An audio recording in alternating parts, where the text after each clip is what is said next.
Hello, EggChasers. It's the EggChasers Rugby podcast, a podcast about rugby that doesn't take itself or the game too seriously. This is the podcast you wanted. All that grassroots domestic nonsense that JB loves. You were just waiting for this, the International Rugby podcast. Thing is, though, JB, I think you're going to particularly enjoy this International Rugby podcast. I think I might do. Because it's not just about the rugby. You get to get stuck into some proper administration, politics, drama. Do you know what? I might take this podcast a little bit of a different direction than you guys were expecting to start with. Oh, okay. I like the sound of that. So we're all still here, by the way. And if you're listening to this one first, of course. As may be the case, because both are in your feed. This is why you need to hit subscribe. Contact eggchasers@gmail.com. Love the email contact that we're getting, tons of it, and it's brilliant. Patreon.com/eggchasers if you want to support the podcast, and extra content from time to time as well. And, and thank you for listening. I'm Tim, that's JB, and he's Phil. Hello, Tim. Hello. Yeah, so on this, we're going to talk about the preview of the Six Nations, and also what's going on off the field with the Welsh national team. Yeah, well, and we need to start there, really. We do. So I've got a Welsh adjacent story. It is definitely very Welsh. Definitely very Welsh. That would rugby. describe your nationality, wouldn't it? Welsh adjacent. So I have a letter here, which I want to read. Who knows who Matthew Jury is? Don't think so. Not immediately. Former Newport Gwent Dragon? I don't know. No. No idea. Matthew Jury is a solicitor who represented Ian Brum in the Gareth Thomas case, and he's written a letter which was published by The Guardian. Would you like to hear it? Yeah. Are you going to read the full thing? I am going to read the full thing because it is quite short. Yeah, and it's have you read it? I have, yeah. It's short. I know punchy. nothing of this, but go on. It's pretty powerful. Short, powerful, punchy. Okay, so the headline here, Ian Brum had good cause to bring his HIV case against Gareth Thomas. James Gregg's article, the Gareth Hughes... Sorry, let's start again. The Greg James article, the Gareth Thomas case proves it. No one wins when HIV transmission goes to court 7th of February. Says that it is regrettable that such a popular figurehead, Gareth Thomas, found himself at the centre of a legal controversy. The message seems to be that Gareth Thomas' ex-partner, Ian Brum, who was represented by our law firm, should never have brought his claim. He should have just kept quiet. The article suggests that Brum was just unlucky. The impact on his health aside, we are duty-bound to state that it was Brum's case that he only sought to get tested for HIV because he discovered Thomas's antiviral medication. If he hadn't, he may have gone on to unknowingly pass it to others. Brum was not just unlucky. His life and his health have been severely affected. If even some of the sympathy that Thomas enjoys from his fans and supporters could be shared by Brum, the world would be a kinder place. Indeed, it is my view that if Thomas, who settled the case with no admission of liability, had treated Brum with love, respect and kindness, this may all have been avoided. Following this, by the way, this bit boils my blood now. Following the Terence Higgins Trust declaration of unequivocal support for Thomas, Brum wrote to them to ask what support they could give him. They coldly dismissed him with the advice, call our confidential helpline. When that call was made, the operator was given the exact same information that Brum had previously given by letter. The only difference was that no names were mentioned. The advice they gave to Brum, in line with that published on their own website, file a criminal complaint. What a difference being a celebrity seems to make. That was from Matthew Jury. That should make everyone's blood boil. And I think we never need to see Gareth Thomas on the Six Nations coverage team ever again. Yeah, I cannot disagree with that. Like, it's shocking. This whole case is absolutely shocking. Yeah. If you followed this for any length of time, I mean, that letter won't come as a surprise to you, and we've not spoke about it on this podcast, really. Well, because there's legal proceedings. Deliberately so, because there are legal yeah. proceedings, and yeah. But, you know, some of the most powerful parts of that letter is just the difference celebrity makes and how the supporters of Gareth Thomas, you know, are supporting him regardless of what he's been accused of. And where's the support for Ian Brum? The behaviour of the charity, I mean, that is what really makes my blood boil. The whole thing is absolutely horrific. And I look at how other people in rugby have been treated for much lesser offences, and I just hope I hope I never see him on my TV screen ever again. I never want to hear from him. I don't want to hear his campaigning. I don't want to hear his views. I never want to see him on TV ever again.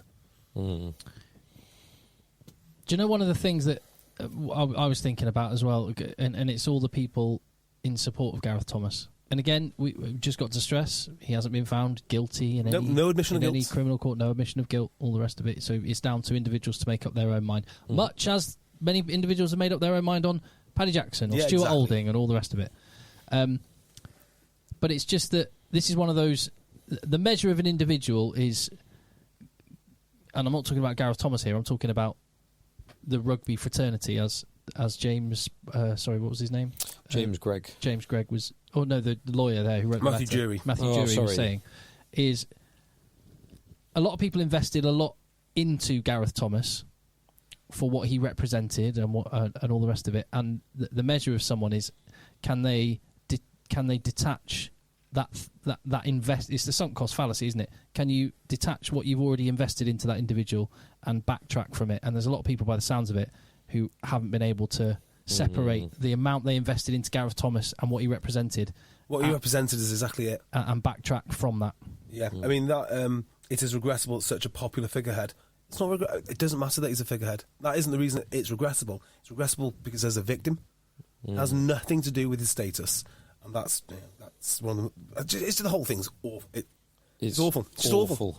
It is horrible. Yeah. Yeah, that is powerful. You're right. That was Welsh adjacent. It was Welsh adjacent. This is.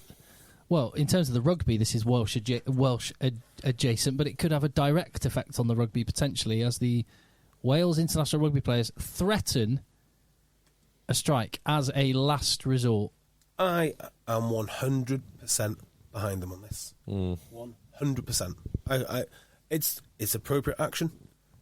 Shall I just briefly, and Phil, you've got the detail here, so if I briefly try and summarise it as succinctly as I can, in case anyone has missed exactly what's going on, and you tell me if I've missed anything or if I've got this right. So, bottom line is, for the last 18 months, the Welsh regions and the WRU have been trying to thrash out a deal for funding the 4 regions, and the WRU have cut the amount of money they're giving the regions by £2.5 million.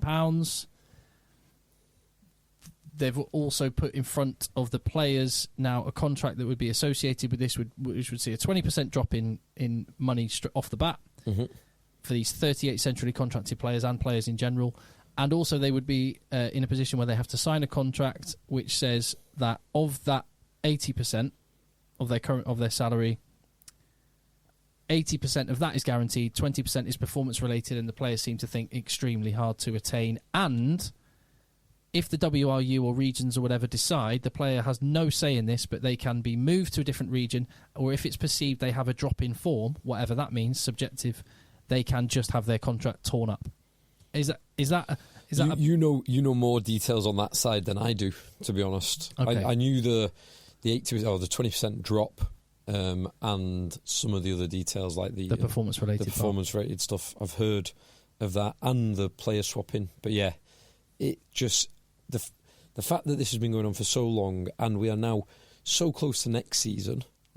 Technically June is when the new contract would roll into June, and there are there's loads of players at regional clubs that don't know if they've got a job in June, and don't know that because they will have other offers. Some of these lads will be lucky enough to have other offers from outside of Wales.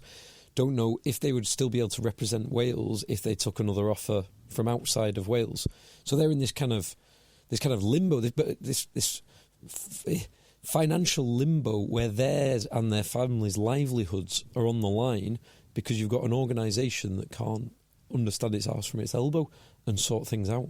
It is an absolute joke of a situation. So I'm 100% with you. Striking kind of doesn't come normally and naturally to me. It's almost like quite incongruous.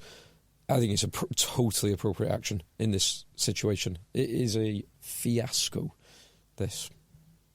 Yeah, I completely agree. Are these players being blackmailed? Would you see it in those terms, JB? Well, look, I think they were blackmailed to start with. Right? I think that the vanity of Welsh rugby and the regions just to expect players to come and play for you because they are Welsh at the so-called market value rate, which I have been speaking about for, I have no idea how long for now, but for a very, very long time. Years and years and years and years. Is disgraceful. I mean, that to me alone is a strike issue, right? And if the players had good representation, I believe that that's what they should have said no to this immediately, but they went along with it. Now, there are certain things that I can get on board with. So, like the club swapping, I can get on board with that.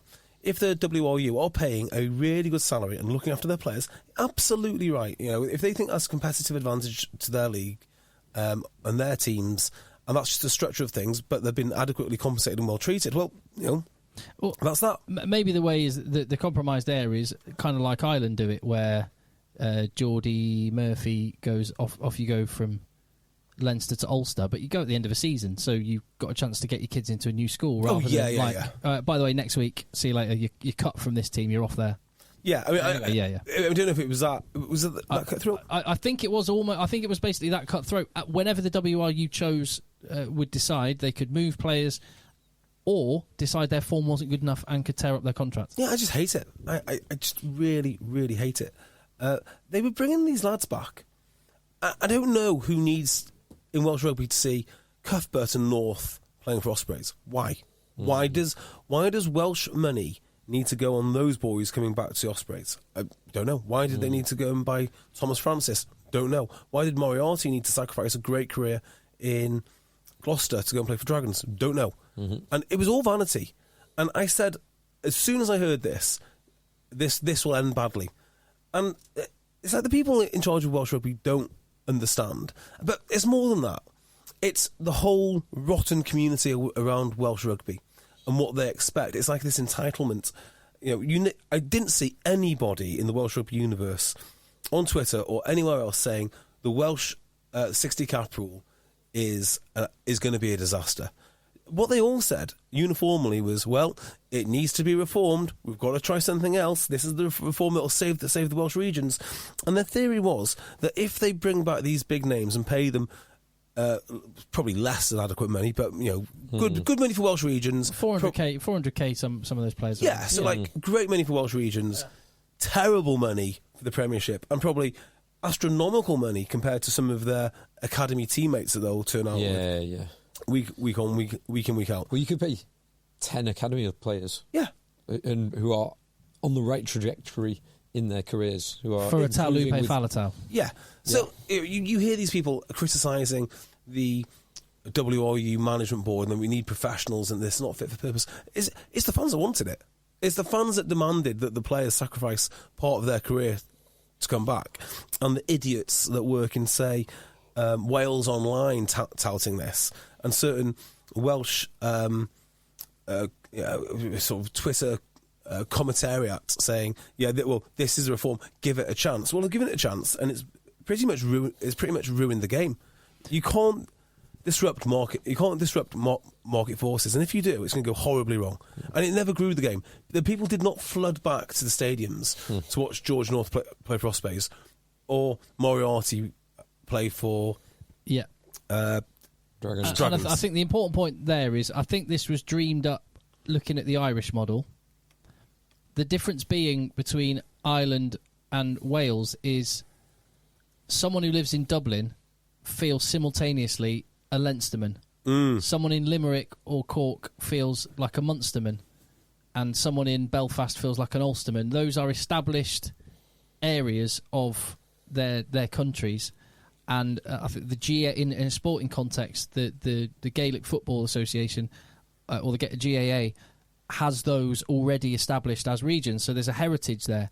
The heritage in Welsh rugby is incredible. And when my brother was in the Bath Academy, there was a few of the lads, Rob Higgett and Joel Abd and Nick, went off and played a season kind of on loan. They were still training at Bath, but they were just getting some rugby playing for Caerphilly in the Welsh Premiership. I was going to say Caerphilly for some reason. And going and watching him play at Neath and at Newport on a Friday night and Neath on a Saturday evening, and the relationship that these clubs have with these communities is deep and rich and special. And to just expect Neath and Swansea fans who have generations of their families who've gone to each of those clubs and look forward to the bitter rivalry when they meet in a game. To expect them to just, by the way, you're just one club now. Come along and wave a flag. No. Yeah. No. Well, do you know, it's funny you mention that. So before I knew anything about the world, really, I mean, I still don't really know much now, but the Welsh Premiership, not the Celtic League, the Welsh Premiership was shown on BBC Wales, and I loved having a pizza from Asda every single Friday, right, and watching Welsh Premiership. And I used to know so much about, the Neath team. Rod Snow playing at Newport. Yeah. Durston. Canadian prop. Yeah. Yeah. Durston playing at Bridgend. Yeah. They had Gareth Thomas, they had David James, they had this amazing backline. In fact, I think they had both the Jones boys. They certainly had Adam Jones there at one point. Neath, I used to love watching Neath. I don't know why. Because they had the first ever, first one I remember, tight playing top.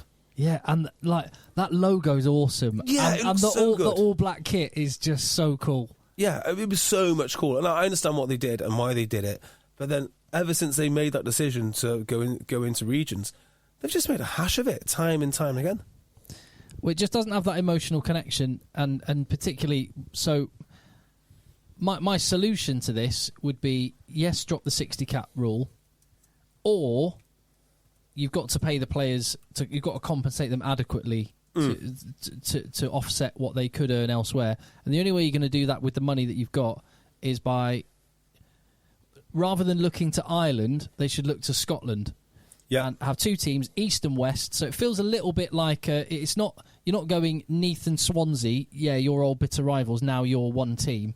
You're going all of West Wales and all of East in the south, obviously, because you're a North Walian, so I'm ignoring you still. Yeah, from that. still. But all of West Wales, you've got Llanelli and Neath and Swansea, and then you've got Cardiff, Bridgend and Newport. So difficult. And it all two super regions where you can have the international stars, and then you have a really strong Welsh Premiership with these old rich clubs celebrated and funded, and they feed into the super team. I have to stop you there. I have to stop you with that horrible word, funded.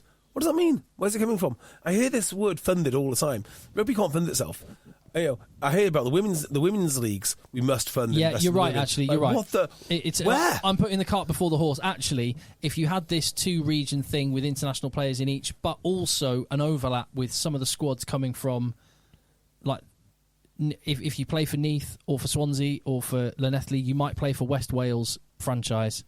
That then will naturally, in it by its very nature, the connection between the two will raise the standard of the Welsh Premiership. I genuinely don't know what I'd do with Welsh rugby. I think I would. I mean, they missed the boat to join the Premiership, but I mean, look at the state of the Premiership. It's not as if that's a land of milk and honey. So the URC is improving every single year as a competition. If they can carry on, kind of, yeah, I'm not convinced. But yeah, those clubs and that history of those clubs is incredible. I mean, there needs to be. I think the problem maybe Wales has is it's looking for a solution off the shelf. Is it the New Zealand solution? Is it the Ireland solution? And the actual solution is the Welsh solution, whatever that looks like. But if they had to pick another nation, I'd pick Scotland and let the big name players go off. And yeah, definitely let the big name players go, and don't try and force it into four teams. Yeah. There isn't the fan base, there isn't the geographical spread, there isn't the population, there isn't the talent. When the 60 cap rule came in, right, I'm certain Gatland's law that there were 5 Premiership starters who were Welsh playing for English teams.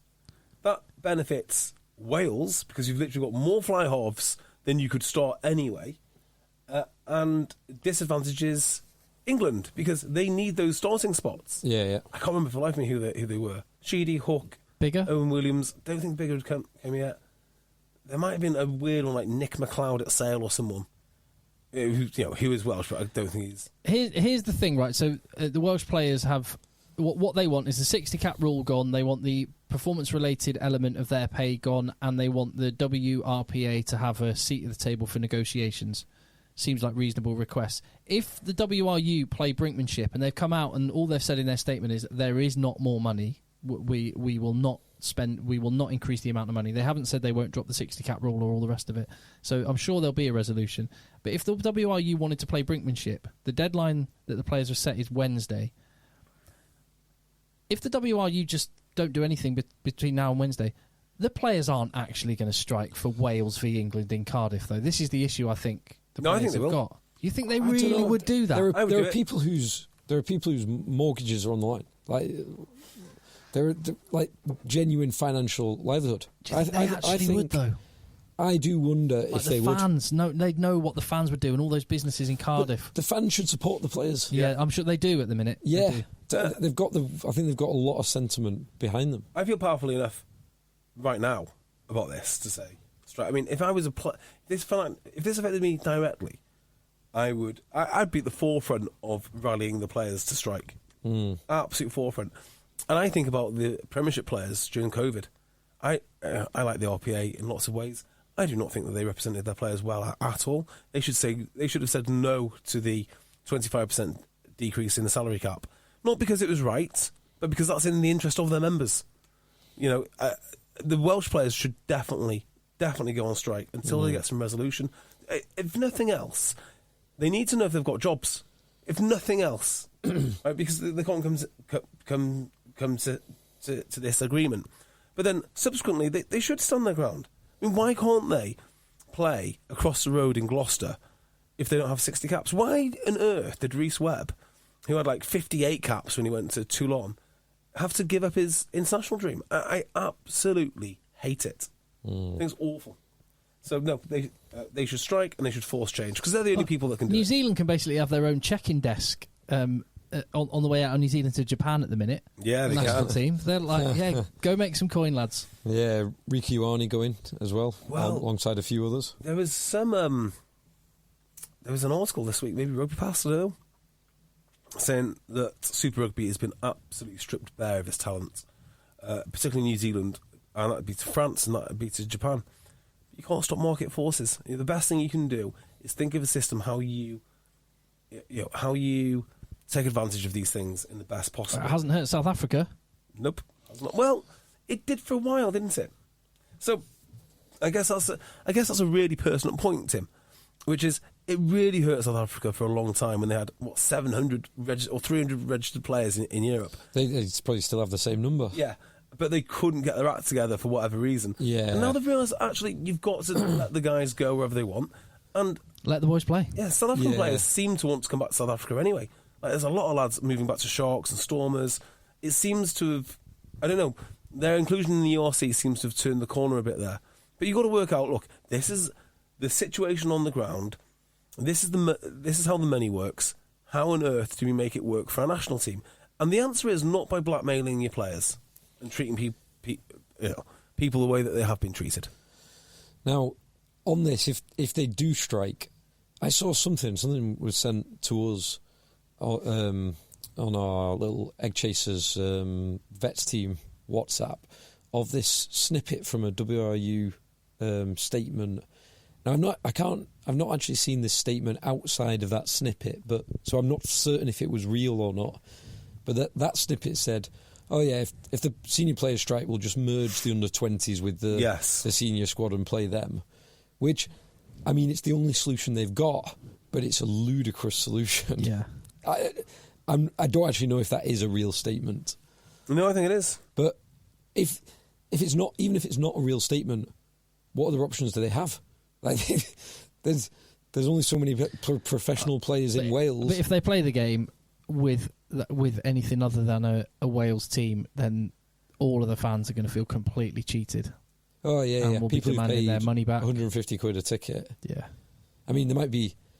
I'm not buying a train ticket until I know what's going on. Yeah. Just have a night out in Cardiff. Yeah. I mean, it is a bit of a farce, and it's kind of farce on top of the loss in the first two games, the hammering to Ireland, the hammering to Scotland. There's an element. I think there's obviously it's a period of change and stuff, but there is an element where I'm like, oh, okay, I'm not saying it explains all of the poor performance, but if this is all going on, you can forgive the performance 100%, because you know this. Like, you've been in squads, and when the squad's not quite right, or there's other stuff going on, it massively. Rugby is one of those sports where that gets magnified massively out on the park. 100%, and it's actually remarkable that Wales, because while this issue is probably the most extreme we've seen, it's not unusual for there to be some drama behind the scenes and players not knowing where they're going to be playing and how much they're going to be getting paid. And in the past, certainly under Gatland, in his previous tenure, it was always like a unifying force that kind of guided them forward. And like in 2019, is it 2019 they won the Six Nations? Anyway, it's always worked. In 2021. They won it in 2020. Did Pivac win his first? I think Pivac won one, yeah. Or was that when it got played in? I can't remember. I can't remember. The COVID. Was there a COVID break? Because only half the... Oh, yeah. And only half got concluded. Oh, that's right, and it got concluded later. Or did it get concluded? We actually finish it? Yeah, I think they did finish it, and Wales won it eventually, but anyway, it's all a mess. It is. It certainly is that. Yeah, it's definitely that. Oh, right. Dear me. And it's also remarkable that Ospreys have done as well as they have in the Heineken Cup, being as half their squad don't know if they've got a job in 5 months. It's bonkers. That is remarkable. As for the rugby itself, JB, if you were in Warren Gatland's shoes, he went from Dad's army to get the kids in. What would you do? What would you do for this game, assuming everyone's available? I simply don't know. Is the answer. I simply don't know. Well, his contract is till the next World Cup. I'd be tempted to write off this one. Yeah, do a Borthwick. Yeah, basically raise the building, salt the earth, and shred the records. That's what I'd be looking to do, and start again. The young lads did seem to do. I mean, you watched the game last week, and the commentary team were, full of praise for the young lads. I can't say I agree really. I mean, yeah, some of them had individual okay efforts, but as a team, they weren't cohesive. There's almost like there was the exactly as you said before. You judge young players based on what they could be. So when someone has a competent performance as a youngster, you overblow. So what's going to happen next? If he's competent now, imagine him in 3 years' time. Yeah, he just stays competent. We do the same thing in reverse for older players, and like every time Alan Wynne-Jones say knocks a ball on or is a second too late at clearing a ruck or whatever it is, we overweigh that when it's not always correct. Like just look at Mike Brown in his performance this week. I think it's going to depend, right? What has Gatland been doing for the last 6 months? Because if he's been studying his Welsh players, and I have no idea if he has or not, I genuinely don't know. I don't know if he's been... Well, he's been working in New Zealand, right? He was at Chiefs. Yeah. So I don't think he's been watching much Welsh rugby, but I don't know. Maybe he's very switched on to it, maybe he's not. He was a pundit for Amazon on the autumn series, so he was over for those. Well, he's going to have to work out what he's got. And once he works out what he's got, he's going to have to work out what style of rugby he wants to play with those players, because he isn't as one-dimensional as people think. He will make the team fit around the players that he has. That is the beauty of Gatland. That always has been. Also, was Gatland and Edwards the ticket, not Gatland? For sure. Plus someone. Yeah, or some people. Was it Rob Howley that was the puppet master? Yes. Just pulling the strings on those two. I mean, who knows? It's not impossible. Well, he's not done great with the Chiefs. So, I don't know. Well, a win against England will change the mood dramatically. They're not beating England. But if England cannot beat this Welsh team with all of this going on, then Borthwick's got big problems. Borthwick out. Get Eddie Jones back. Get Eddie Jones back. He's got to go. And that's not arrogant and hubris. That's just like if England... No, I think England have to win this game. England are in much better shape than Wales. Much better shape. Borthwick's got the core of a team. I wasn't a big fan of the last days of Eddie Jones, but that is a team. What Gatland's got is it's a complete reinvention. They're starting from absolute ground zero. It's very, very difficult. Right, so let's talk about the England back row then. because we touched on this in the other podcast and said, right, we should save this, because the point that you made, JB, is that ridiculous levels, ridiculous options. I don't know what I can't pick a starting back row. No. So the back row this evening, there's been 2 announcements. Yeah. Tom Curry's in, Yeah. and Ben Curry's out, and Great. Courtney Laws is in. Here we go. Is Ezekwe out? Ezekwe still in. Yeah. Ezekwe still in. So the back row options. This is the full pack in alphabetical order. So players that could play in the back row: Chesham, although he will probably play tight headlock. Curry, Dombrandt, Ben Earl, Ezekwe, but he'll probably be second row cover. Right. Itoji, but he will probably be in the second row. Courtney Laws, Lewis Ludlam, Sam Simmons, and Jack Willis. Right. So you've got some tasty options there. Dear. I think. So Tom Curry scored a try on his return. Or was that his first game back? Yeah. Yes. So I think he won't start against Wales. he might not. So let's go. Wow. We've had Jack Willis. Yeah. We've had Ludlam started both games and Dombrandt started both games. We've had one Ben Curry and one Willis start. So I think you should persist with Dombrandt. I agree, but I think JB disagrees. He's getting close to... If Dombrandt is relatively quiet, and I'm willing to give him time because I think his upside is great, but Ludlam's played so well and Willis looked really good.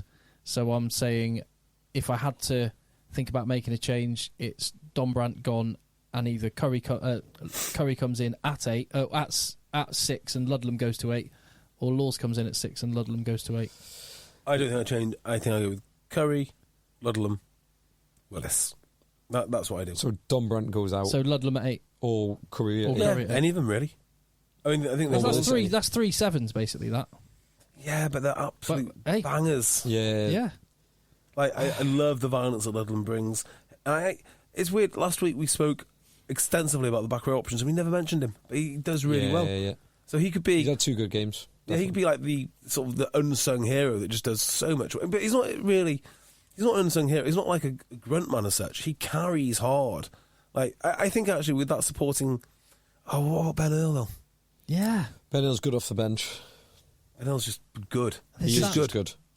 So I'm going to say, with Ludlam as an 8 option, I'm going to say, answering the question on Tom Pearson, who I love, Sam Simmons. I go Tom Pearson in, Sam Simmons out, because Ludlam is an 8 option. You've got Ben Earl as a potential 8 option. Tom Curry could play 8.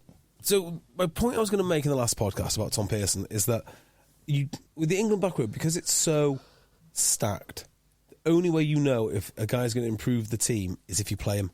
Because at the moment you've got these guys who are undroppable.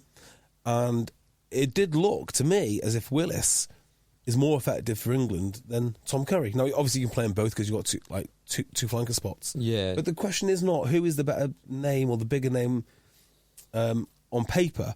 It's what do they do in the England shirt. And then with the back row, the only way you're going to find out is to play them. I'm pretty certain if you put Pearson into an England shirt, he'd be absolute dynamite. I mean, I don't know that. Yeah, he would be. But you need to find it out. And the best way to pick the England back row, I think now, is just to give lads a chance. And if they keep that shirt, well, it's going to be very, very difficult to replace. Mind you. Well, there isn't a lot of time before a World Cup, which is why actually you've got to hit the ground running, which is why I'm saying Dombrandt looked better. Still not where I want him to be. Ludlam has been great 2 games straight. So at the minute, I'm going Alex Dombrandt. I need to see something against Wales.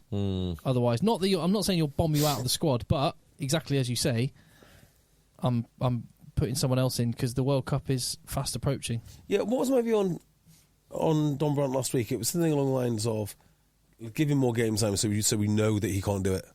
Yeah, I was. You were. I think you said give him enough rope to hang himself. Yeah, because I don't think he'll do it. So I'm probably more on your side of the spectrum, Tim, where I think his upside is so good that, and I think he will get up to speed because he's such an intelligent player.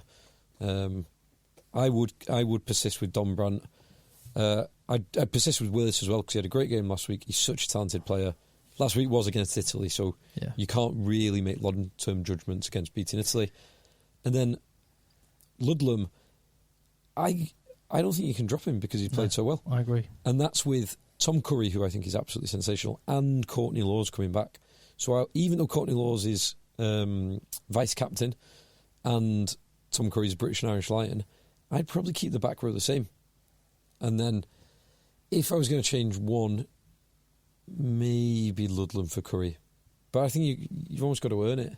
Yeah. And you got, what, Laws and Curry on the bench, or... But you still want Ben Earl on the bench. Laws and Earl on the bench. Could have Laws, because he can then cover the second row. Yeah, I'd probably do that. Laws and Earl on the bench. That does feel harsh on Curry. It does. And it feels harsh on Ezekiel. That's great, though. That's great.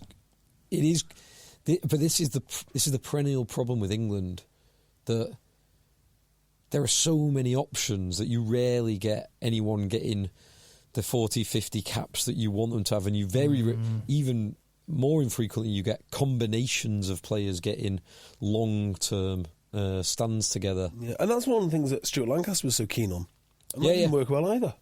Yeah, but there was this correlation causation fallacy with Lancaster, which was, if we just get everyone to 50 caps or 60, if we hit this, every team that's won the World Cup has 800 caps. Therefore, if I get a team that has 800 caps, it will win the World Cup, which is putting the cart before the horse. Yeah, it's quite astounding actually thinking about it. You've got to have the right team that will then, with the combination of caps, become a potentially world-beating team. Yeah, basically you turn England into Scotland. There's also this survivorship bias that, well, what about all the teams that had 800 caps that didn't win a World Cup? Like, what about the South Africa team that lost to Japan? That had 1 million caps. Yeah. Multiple French teams, multiple Irish teams. Yes. All the Irish teams. Yeah. Every Irish team. Because every Irish team will have had loads of caps because they always have that consistency, but they've never got past the quarterfinals of a World Cup. Probably of more interest even than the back row position with England and those players coming back in is the presence of a certain George Ford back in the England squad. And Phil said a while ago, do not rule out George Ford being England's starting 10 in the World Cup. I think we have all had those thoughts. JB is definitely back forward as well. So the two changes. Well, two players coming in the back line. One boy out, I think. Hassel Collins is injured. So Murley's back. Murley's back in. Tuolangi's out. Dingwall's in. Dingers is in, and George Ford comes in as well. George Ford comes in for Finn Smith.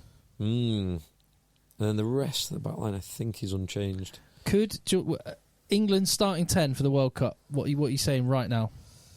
Owen Farrell, probably. Yeah, I tend to agree. England's second choice 10 for the World Cup? Probably George Ford. I think so as well. Although I do like, there's something about unloading a bench that has Alex Mitchell, Marcus Smith, Ben Earl, and what's his name? Arundel. Oh yeah, Ben Earl, Mitchell, Smith, Arundel. Yeah, off the bench. Bad is it? That is exciting. But do you know what they're missing? They're missing 4 absolute colossal monsters. Yeah, well, Courtney Lawes is one of them. Courtney Lawes could be one of them. Or do you want bigger than that? Bigger. But it's the front. It's the front row. We come back to it. It's the front row. The front row is not good enough. Will Stewart has come back in. Yeah, that's better. He's certainly a big boy. Other than that, well, Marler is a guy I love. Yeah. So Marler coming off the bench would be class. So Tom Dunn would not be a bad shout. If he's in the squad. He's in the squad. If Val Rapava Ruskin is one of the people that Steve Borthwick hasn't included because of this, the size of the squad, then that is a boy that I want in, because that is a colossal man. Yeah, over Marler though. Well, he's the best this season. Rapava Ruskin's the best loose head in the Premiership for whatever that. He is good. He's very good. Yeah, he's been. Marler's Marler. If he was Welsh, he'd have 40 caps. Yeah, that's true. At least. Well, I mean, look how many caps Thomas Francis has. Yeah. You know. No, I think Marler is a genuine world-class player. That's the guy I don't mind coming off the bench. So it used to be pretty. It's pretty straightforward. It was pretty straightforward. Mako, Marler, again. You've got some good loose head options. Is the tight heads really the problem? Yeah, 100%. Yeah. The tight head is absolutely the problem, which is why Dan Cole is the second best tight end in England. Or third, probably. James Harper can't be a million miles away. Well, also, if I were a young, really good loosehead in England, I'd be looking at Andrew Porter and going, and looking at the England depth chart and thinking I could make a whole lot of cash. But if I change side. Players are really conservative when it comes to this. So I have this conversation with so many players. Why don't you just move positions? I'll give you a great example. Like, Leicester had no centres. Manu Tuolangi was out. So, well, why is no one putting their hand up in Leicester? Like, there would be loads of boys there on less money than Manu. In fact, everyone is on less money than Manu. And he's out, and he's never coming back, basically. And nobody could put their hand up to say, yeah, give me a go in that 13 shirt. Yeah, I play wing, or I play 12, or I play 15. Convert me. I'll do whatever you want in that shirt. There's an opportunity there. They didn't do it. The players are uniformly the same. They like what they know, and they don't like to surprise coaches with new bits and pieces. They need to wait to be approached by a coach. There's an argument right now. Andrew Porter would be the first person on a Lions squad list because he does everything. Because by his very presence, the coach gets to pick an extra player. Yes. Yeah, agreed. So yeah, if you're a young English loosehead, genuinely work on it. Move across. Yeah. Of course they won't. No. I told Carl Ferns multiple times he should move to front row now. Look at the size of him. He looks like he's big enough. Like 6'3", huge man. Just gave you a flat no. But I'm an 8. It's like, yeah, but you can't be an 8 forever. Yeah. Like, no, just no. Just no. It's like you could do it though. You could do it, and you could double your money. Well, if you want to be a professional rugby player, if you want to go and absolutely dominate playing back in Liverpool for like Waterloo at number 8, a guy like that is strong enough. He's enormous. In France, he was listed at 130 huge. kg. 130 kilograms. He's enormous. You could definitely do it. And then you got to carry throughout as well. He's been trained as an athlete for 15 years. He's been trained to be strong and manhandle large men for the last 15 years. Yeah, you got to carry throughout. As he gets on in his career, he's not going to be the work rate guy. But as a tighter prop, who cares? So there's loads. There are loads of players up and down the league that should be looking at moving around. Loads of them. Who's done it successfully? Ashley Johnson, late in his career. Good got shout. a few more years. Good shout. I always like John Schmidt, one of the all-time best hookers. Then just moved across and became one of the all-time best tight head props. And loose heads. Just because he could. He's started all 3 front row positions. Has he? Yeah. Wow. That's just smart business acumen. You do it every day. You do it every single day. Like I get when amateur players say, "Yeah, I can't really move across." Well, that's because we only train once a week, and we're not doing scrimmaging. If you're at practice every single day, what is the excuse for you not being able to play every single front row position? Less successful, excluding front rows, Richie Vernon. Moved to centre. Yeah, that wasn't a good one, was 8 to 13. Mind you, he did still carry on playing professional rugby. He did, yeah. For a long, long time. He just never played. He was a good back row as well. He was so fast. Yeah. Alex Gray. Yeah. Centre, number 8, winger. Tight end. Tight end, yeah. I tell you, I've not heard anything off recently. I don't even know if he's still playing. Christian Scotland Williamson came back. He's at Quins, isn't he? Yeah. Or he was. He was, back but I've to not heard Quins. a single thing of him since he's been there. No, yeah, that's disappointing because his highlight reel and his attributes were top draw. Well, his highlight reel got him a gig in the NFL. Who was the guy who he annihilated? Who did he annihilate? Alex somebody. Alex, he's a flanker, and he nearly died. What was his name? Hit. Must be a video. Yeah. Alex Reeder from Rotherham to Wasps. Yeah. I've got it. No. Oosh. No, you don't. Chop shut. What's the better hit? That one or Laws on Police on? Oh, Laws hit on Police on. That is a better hit than Laws on Police on. Well, he's like Let me have a look at that one there. again. I need to see. Yeah, but as a back row. It is a back Police row. on is a tiny man. Police on is. Let me see it again. Police on weighs about 9 But the stone. way that Laws ragdolls him. Oh! No! Boom! Great hit, that. Great technique. If the guy hadn't, if his Worcester teammate hadn't just been like a speed bump on Alex Reeder just before he'd smashed him, he wouldn't have hit him quite as big. Yeah, but he did. But he did. Awesome. Alex Reeder was a good carrier too. I think the Plisson hit's better. Yeah. The way that Plisson's body folds in half God. and then rebounds. Do you know what makes me ragdolls laugh is like how sort of armchair analysts categorise things. So there's a whole video analysis on Courtney Law's tackle technique, and they called it the elbow tackle because he targets the elbow height. So he's hitting the elbow. But the thing about Courtney Law is when he comes off the line, he's always targeting the elbow. It's like, bloody hell, yeah, you're right. So I asked him, I was like, do you target the elbow? He goes, nope.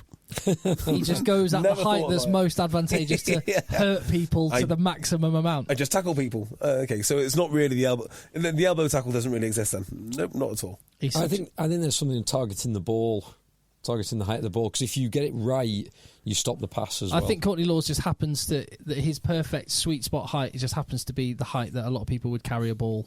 Oh, hang on, here's Plisson, he's dead. Yeah, we just got the hit on Plisson is ridiculous. Who's he fighting? Everyone. The world. Nice kit that as well, that French kit. That French kit is lovely.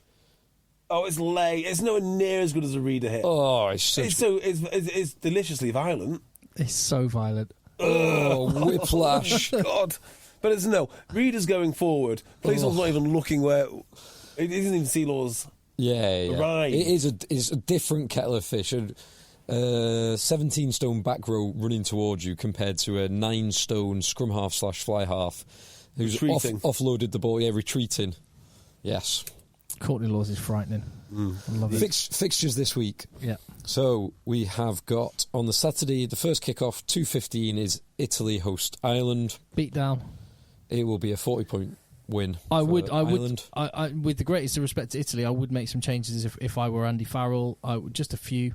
But I would give a bit more game time to Ross Byrne, leave Johnny Sexton. Oh, and Ty Burns out. Ty Burns out for the rest of the season. Six Nations. Possibly. For the season. That is a big blow. Yeah, that is awful. Yeah. Big blow. Actually, I don't know if it is the season, but it's a significant period, a few months. Definitely Six Nations. He might be back for semi-finals, finals. Right, so then Scotland. Wales, England is the 4:45 kick-off. England have to win. England will win. I think there's going to be fights in this. I think it's going to feel really old school. I'm really looking forward to it. You're going to be there. Yeah. And then on Sunday, so are we all saying England? Yeah. Come on, England. And then on Sunday in Paris. Oh, I'm so looking forward to this. France-Scotland. This is the best game of the. This will be the best game of the weekend. Yeah. Scotland. This weekend's in the right order. Unlike last weekend when Ireland, France was first. This is the order it should be. Scotland unbeaten, 2 5-point wins, so they're level on points with Ireland. France haven't played well. The veil of invincibility is gone. They lost their first game in 2014. They didn't play brilliantly against Italy. The World Cup is fast approaching. They will be under some serious pressure. We're going to see what this French team's made of. And when this French, not just this French team, any French rugby team, if they're playing in France and things are not going their way, the crowd turns on them. You hear the crowd get fed up and start booing them. Yeah, getting chatty. And I can see Scotland knowing that. Bit of magic from Finn or Duan or Calstein or Hugh Jones or Tuipulotu, any of those boys. And you can see I think Scotland are going to win this. The word is what you suggested happened at half-time in that amazing England comeback that they probably should have won at Twickenham a few years ago. Yes. When Finn said, "We've tried it your way, now do it my way." There's a lot of chat around at the minute that's basically what. Not that that's happened, but actually Gregor Townsend has actually, and again, something I said at the start of this podcast about it's important to recognise it was in the Gareth Thomas thing. If you were his massive advocate, to be able to stand back and go, actually, do you know what? I've changed my mind because new information has come to light. Gregor Townsend apparently, what the word is, has just said, Finn, it's your team. It's your team. Go. Ooh. And if he has done that, then that is then it just makes for an even more fun time watching Scotland. It certainly does. Now, did Finn play for Racing this weekend? No, he did not. He was rested. Did he not? Oh yeah, that's an interesting one because they dual loyalties there. Yeah, absolutely. They should be saying, "No, Finn, you're you're in the meat grinder. You're starting tight head prop this week, Finn." Oh, you think Scotland are going to win? I do. Wow. I called it 2 years ago as well. I actually had money on it. It won me quite a lot of money.